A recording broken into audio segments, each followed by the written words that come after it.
Lovely viewers, आप सभी का मेरे यूट्यूब चैनल पूजा से स्टोरी कॉर्नर में स्वागत है।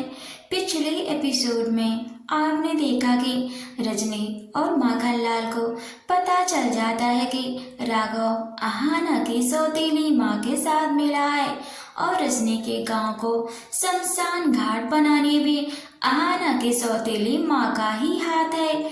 नोवेल में आगे बढ़ने से पहले एक जरूरी सूचना, अगर आप मेरे वीडियो पर पहली बार आए हैं तो आप मेरे इस YouTube चैनल पूजा से स्टोरी कॉर्नर को सब्सक्राइब, लाइक, कमेंट, शेयर करें ताकि इसके लास्ट पार्ट तक बने रहें। तो बढ़ते हैं बिना देरी किए अपनी novel when I first met की ओर।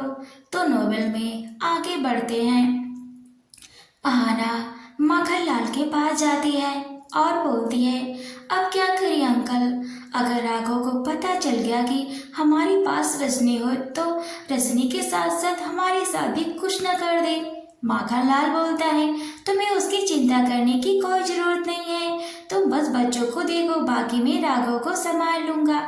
वह दोनों बात ही कर रहे थे, तभी राघव उनके पास आता है और बोलता है, क्या बात हो रही है, मुझे भी बताओ, लगता है बहुत सीरियस बात होगी।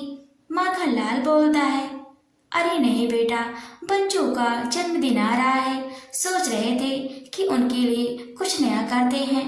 राघव खुश हो जाता है और बोलता है, तो यह तो और भी अच्छी बात है, तो क्या प्लान किया है आपने बच्चों के लिए? अब तो मुझे भी इस प्लान में शामिल होना पड़ेगा, क्योंकि मैं उसका पिता जो हूँ। इतना कहकर वह सोचने लगता है कि माहौल इस तरह से खराब है और बच्चों का जन्मदिन भी आ गया, कहीं रुद्र आकर सारा माहौल खराब न कर दे। मुझे इन सबको कहीं दूर लेकर जाना होगा ताकि रुद्र मुझे अहाना और बच्चों को ढूंढ ना पाए। माखनलाल को यही बिला में ही छोड़ दूंगा, उसे पता नहीं चलेगा कि अहाना और बच्चे कहाँ गए। अहाना देखती है कि राघव किसी गहरी ख्याल में गुम है, तो अहाना राघव के सामने चुटकी बजाती है और बोलती है, क्या हुआ, इतना ज्यादा सोच में गुम हो गए, हमें तो बताओ क्या प्लान किया जा रहा है। राघव कहता है कि इस बार मेरा प्लान ऐसा होगा कि तुम ही नहीं, बच्चे भी शॉक हो जाएंगे, उनके लिए ऐसा सरप्राइज पहली बार मैं खुद दूंगा। इतना कहकर वह बच्चों के पास जाने के लिए बोलता है। राघव बच्चों के पास चला जाता है। अहाना माखनलाल दोनों उसे देखते ही रहते हैं, फिर एक दूसरे को देखते हैं। माखनलाल बोलता है, जरूर इसने कुछ गहरा प्लान किया है इस बार। अहाना बोलती है, इस प्लान पर पानी फेरना मुझे अच्छे से आता है। इतना कहकर अहाना स्माइल करती है और माखनलाल भी स्माइल करता है। राघव बच्चों के पास जाता है और उनसे बोलता है, चलो मैं तुम दोनों को कहीं घुमाने ले चलता हूँ, पर इस बारे में मम्मा को मत बताना। दोनों बच्चे एक दूसरे को शांत भाव से देखने लगते हैं, फिर राघव की ओर देखकर मन में सोचने लगते हैं कि पापा हमें कहाँ ले जाने वाले हैं और क्यों बोल रहे हैं कि मम्मा को यह बात नहीं बतानी है।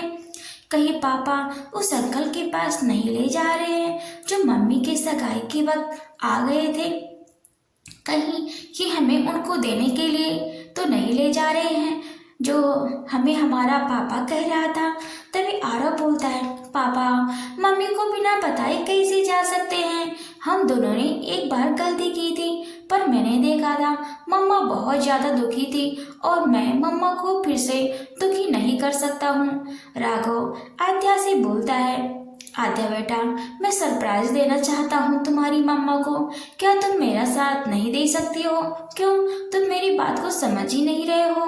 तुमको भी अच्छा लगेगा कि तुम्हारी मम्मी कितना खुश है। वैसे भी देखा तुम दोनों ने, वह कुछ दिनों से परेशान है, उनको अच्छा लगेगा, क्या एक बार सोच के देखो। आद्या सोचने लगती है कि अब क्या करूं, फिर राघव से बोलती है, पापा ठीक है हम चलते हैं। वह दोनों तैयार हो जाते हैं। उधर माखनलाल और अहाना दोनों किचन में ही होते हैं और इधर राघव बच्चों को तैयार कर रहा होता है। वे सब बिला के बाहर जाने की तैयारी में लगे हुए होते हैं। राघव बच्चों को तैयार करके धीरे से उन दोनों से छिपते छिपाते हुए बच्चों को अपनी कार में बैठाता है और कार को जल्दी से बिला से भगाते हुए निकल जाता है, क्योंकि उसे शक हो गया होता है कि उसके प्लान के बारे में आहना और माखनलाल को पता चल चुका है, क्योंकि उसने रजनी को बिला में देख लिया था जब वह आहना को सौतेली माँ से बात कर रहा था। रजनी खिड़की के बाहर देख रही थी, इसलिए उसने सब इग्नोर करते हुए वहां से निकलना ही ठीक समझा कि बच्चे अगर मेरे पास रहेंगे तो आहना क्या, वह रुद्र भी मेरा कुछ उखाड़ नहीं पाएगा। आहना को राघव की कार की आवाज साफ सुनाई देती है तो वह माखनलाल से बोलती है, अंकल आपने यह कार की आवाज सुनी? या तो राघव के कार की आवाज थी ना। राघव कहीं बाहर जा रहा है क्या? जाकर देखिए। माखनलाल बाहर निकल आता है। आहना अभी भी किचन में होती है। माखनलाल आहना के रूम में जाता है तो देखता है पूरा रूम कपड़ों से अस्त व्यस्त पड़ा होता है। दोनों बच्चे वहां पर नहीं होते हैं।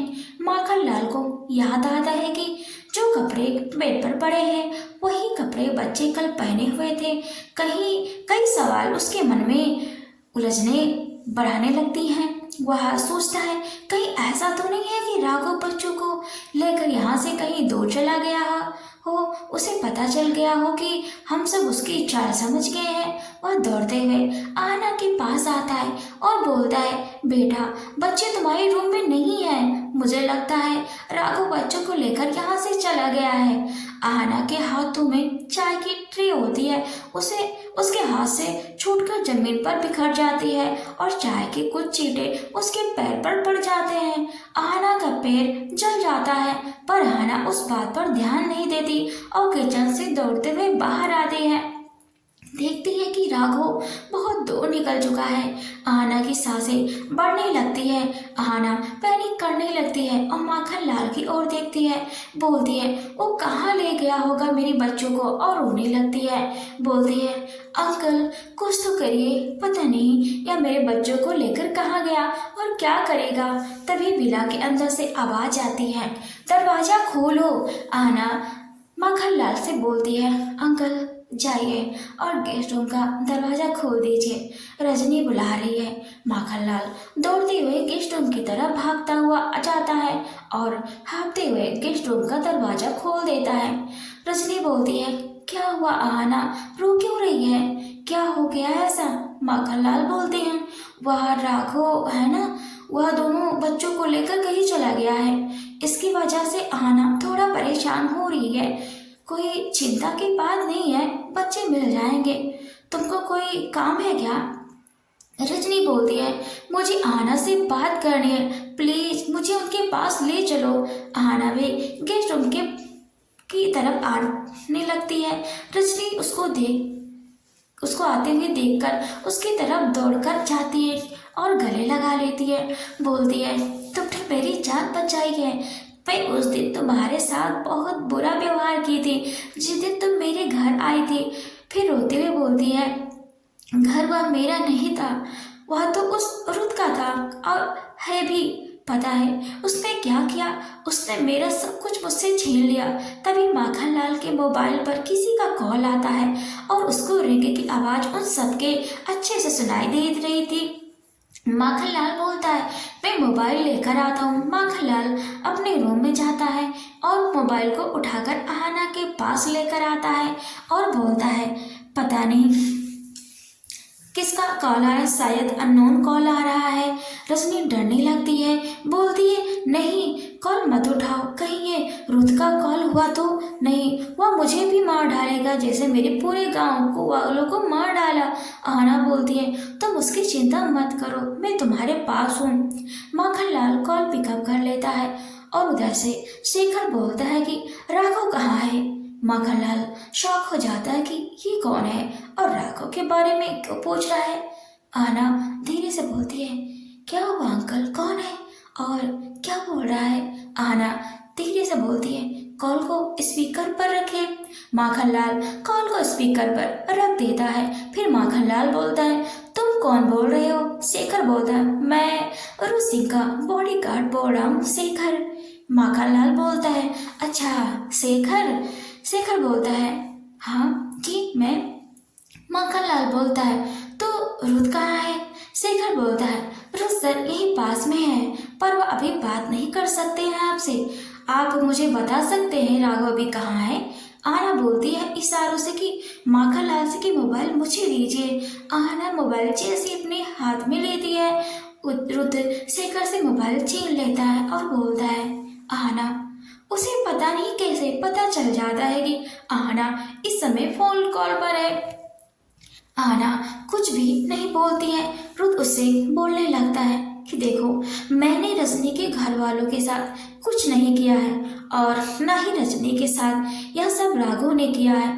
और मैं तुम्हें एक बात और बताना चाहता हूँ, रजनी और राघव दोनों एक दूसरे को पहले से ही जानते थे। मैं ये बात बाद में जान पाया और शेखर ने मुझे बताया कि उसके गांव में जो देवी रुष्ट हुई, जिसकी वजह से उसका गांव संकट में आया, दाई ने शेखर से बताया था कि रजनी अपवित्र थी, पर उसने झूठ बोला सबके सामने कि रजनी पवित्र है। यह बात मैं बहुत अच्छे से जानता हूँ कि रजनी और राघव एक दूसरे से प्यार करते थे, पर राघव ने रजनी को धोखा दे दिया और मैं उसके अपवित्र होने का जिम्मेदार नहीं हूँ।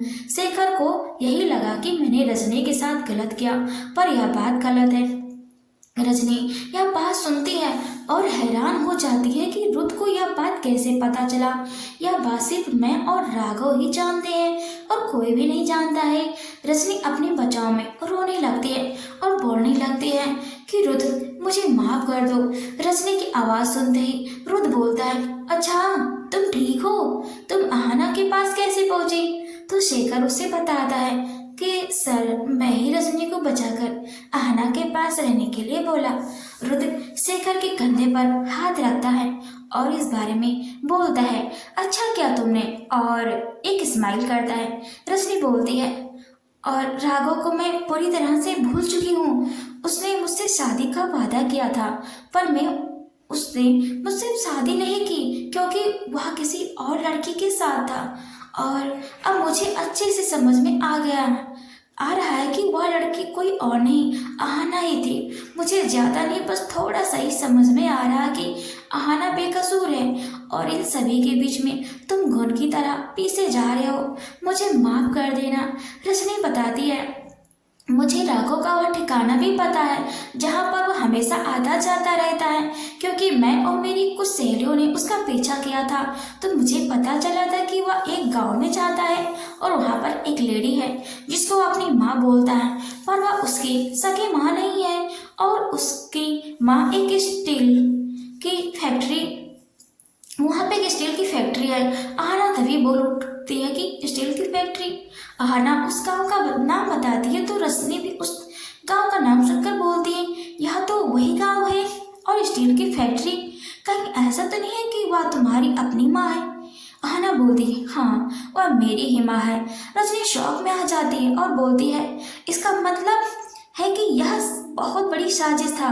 आहना बोलती है रजनी से, तो तुम्हें यह बात पहले ही रुद्र को बता देनी चाहिए थी। रजनी उससे बोलती है, हाँ मैं बता सकती थी, पर रुद्र को बार बार दौरे आते थे तो बात बताने से मना करती थी। मैं रुद्र को पसंद करने लगी। मैं चाहती थी कि मेरी शादी जल्द से जल्द हो जाए, इसलिए मुझे कोई चाहिए था जिससे मैं शादी कर सकूं और अपने गांव को बचा सकूं, क्योंकि गांव के किसी भी रीति रिवाज से मैं अनजान नहीं थी। मुझे सब चीज पता थी, पर मेरी वजह से यह सब हुआ क्योंकि उस गांव के बारे में केवल राघव को ही पता था।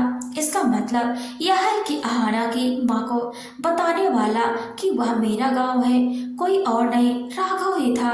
और मुझे उसे बहुत अच्छा इंसान समझती थी। राघव मुझे बहुत बार बार धमकी देता था कि तुम इस बारे में बात नहीं करोगी कि मैं और तुम एक दूसरे को पहले से जानते थे। वह रुद्र के घर हमेशा आता जाता रहता था और मुझे छेड़ता भी रहता था। वह रुद्र के सामने ऐसा बिहेव करता था कि जैसे वह मुझे और मेरी माँ को जानता ही नहीं हो। माँ को पता चला कि वह मेरा दोस्त है, पर उन्हें यह नहीं पता था कि हम दोनों एक दूसरे से प्यार करते थे। एक दिन वह मेरे पास आया और बोला, तुम्हें अब शादी की देर नहीं करनी चाहिए, तुम्हें रुद्र से शादी जल्द से जल्द कर लेनी चाहिए। रुद्र, मैंने यह बात माँ को बताई और माँ ने भी कहा ठीक है। हम जल्दी शादी की तैयारी में लग गई। मुझे यह बिल्कुल भी पता नहीं कि वह यह सब क्यों कर रहा था। आना बताती है कि हाँ, वह इसलिए कर रहा था क्योंकि वह मुझे और बच्चों को रुद्र से चुराना चाहता था, इसलिए वह यह सब कर रहा था। रजनी रुद्र और आना से बोलती है, रुद्र और रजनी तुम दोनों एक दूसरे के लिए ही बने हो। तभी रजनी बोलती है, रुद्र मुझे तुमसे बहुत सारी बात करनी है, पर सबसे इम्पोर्टेंट बात यह है कि राघव बच्चों को लेकर कहीं चला गया और हमें बताया भी नहीं है। इतना सुनते ही रुद्र गुस्से में तिलमिला उठता है और बोलता है, इतने समय से तुम सब मुझसे बातें कर रहे हो, इतनी बड़ी बात मुझे अब बता रही हो। रुद्र इतना गुस्सा हो जाता है कि मोबाइल को तुरंत फर्श पर पटक देता है और मोबाइल के चीथड़े उड़ जाते हैं। रुद्र शेखर से बोलता है, इस सब में अक्ल नहीं है क्या? पता नहीं कब आएगी। बच्चों को लेकर राघव पता नहीं कहाँ गया है, उसे मैं नहीं छोड़ूंगा। शेखर अपना मोबाइल अपने जेब से बाहर निकालता है और खबरी को कॉल लगाता है और बोलता है, सर तुमसे कुछ बात करना चाहते हैं। शेखर रुद्र को मोबाइल पकड़ा देता है और बोलता है, यह लीजिए, आप इससे पूछिए, यह पता लगा सकता है कि राघव कहाँ गया है।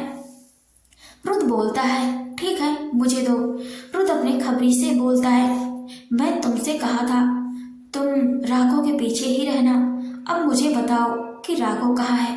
खबरी बोलता है राघव तो आहाना की सौतेली माँ के घर जा रहा है, मैं इसका पीछा कर रहा हूँ, यह बस पहुँचने ही वाला है, मैं कुछ दूरी पर ही हूँ, इससे छिप रहा हूँ, कहीं इसकी नज़र मुझ पर न पड़ जाए। इतना सुनते ही मोबाइल डिस्कनेक्ट कर देता है और माखनलाल के पास कॉल करता है, बोलता है कि राघव बच्चों को लेकर आहाना की सौतेली माँ के पास गया हुआ है, तुम सब जल्दी से वहाँ के लिए निकलो। आहाना, माखनलाल और रजनी तीनों दौड़ते भागते हुए कार की तरफ जाते हैं। आहाना सबको कार में बैठा देती है और कार में सब बैठकर बिला से निकल जाते हैं। रुद्र शेखर की ओर इशारा करता है। शेखर इशारा समझ जाता है कि अब यह वक्त आ गया है कि राघव के साथ क्या करना है। शेखर किसी के पास कॉल लगाता है, फिर कॉल डिस्कनेक्ट कर देता है। दोनों आहाना के गांव की तरफ निकल जाते हैं। शेखर बोलता है, वह सब पहुंच जाएंगे, पर देखना सर वह सब राघव का क्या हाल करते हैं। रुद्र बोलता है, राघव को तो मैं ही देखूंगा, उसने जो मेरे साथ किया है उसे उसका बदला तो चुकाना ही पड़ेगा। और यह आहाना की सौतेली माँ हाथ धोकर मेरे और आहाना के पीछे पड़ी हुई है। यह औरत के नाम पर कलंक है। जो औरत अपने सुहाग को मार सकती है, वह अपने बेटे और दामाद को नुकसान पहुंचा नहीं सकती है क्या? इतने दिनों से मैं बहुत ज़्यादा शांत बैठा था, इसलिए कि चलो अब मामला खत्म हो चुका है, पर मुझे लगता है अभी भी कुछ बाकी है, आज वह भी पूरा हो जाएगा। आपको मेरी नॉवेल कैसी लगी मुझे कमेंट में ज़रूर बताएं। आगे नॉवेल के नेक्स्ट एपिसोड में हम देखेंगे कि रुद्र अब क्या करेगा। क्या आना अपनी ही सौतेली माँ के सामने अपना बदला लेने के लिए खड़ी होगी? रजनी अब क्या करेगी? उसका तो सब कुछ गुजर चुका है। क्या राघव का खेल खत्म हो जाएगा? रुद्र किसके पास कॉल किया? क्या होने वाला? बने रहे मेरे YouTube चैनल पूजा स्टोरी कॉर्नर पर। Thanks for watching, keep supporting.